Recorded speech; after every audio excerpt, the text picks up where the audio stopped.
You know what word I think the world has forgotten? It's the word no. The MPAA has given Deadpool the rating of R, which is what the movie Deadpool was trying to aim for when they set out for production and wrote the script and filmed everything. They knew it was going to get a super high rating, so they were aiming for an R rating, and that's what they got. And now enter a couple of days ago, and some 8-year-old wrote a letter to his mother, and his mother forwarded it off to someone, and blah, blah, blah, blah, blah. Eventually, a petition was created online to try to get Fox to release a PG-13 version of the movie Deadpool, which I think is stupid. You can't just take a movie that has been aiming for an R rating and put it to a PG-13 movie. If you compare the differences between the R-Band trailer and the Green Band trailer, you will notice major differences, and you lose so much of the feel of the movie. It would not be a Deadpool movie if it was a PG-13 movie. I think the world has forgotten that we are allowed to say no to certain things and be, guess what? You're not 18 years old, you can't go see the movie, it sucks to be you,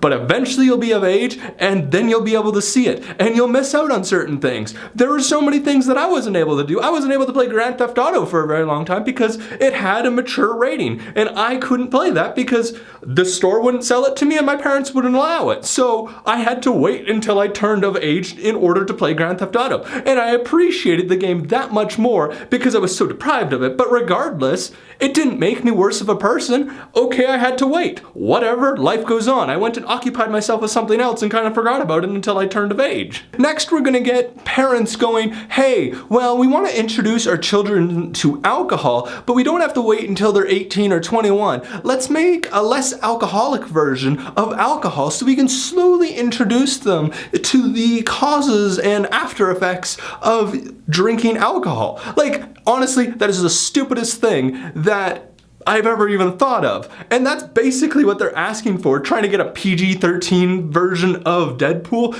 Yeah, it's easy enough to cut a trailer one way as a G rating and then cut it as an R rating. It's super easy to do that because you mix and match things, and with a Deadpool trailer it might be a little bit easier, but for an entire movie, that is ridiculous. That's like making two versions of a movie. Like, no, that's not something people do. This is just so stupid. And I think the world needs to be reintroduced to the fact that people are allowed to say no, and that you just have to suck it up and get on with your life and quit whining about every single thing and being like, well, you know what, we're gonna petition to get George Lucas back on Star Wars. No, leave George Lucas out of Star Wars. He's given it up, he's just a troll now, and he needs to just stay away from Star Wars. Petition websites are just so annoying because they're petitioning for this and that, and thankfully a lot of the times the petitions will get ignored, and I am hoping that Fox will ignore this stupid PG-13 petition for Deadpool because it's so stupid. What do you think of the fact that certain people in this world want a PG-13 version of the movie? Let me know in the comments below. Anyways, this sums up my ranty video. Thank you for watching. I will see you next week with a less ranty video. Don't forget to have an epically awesome day. Bye!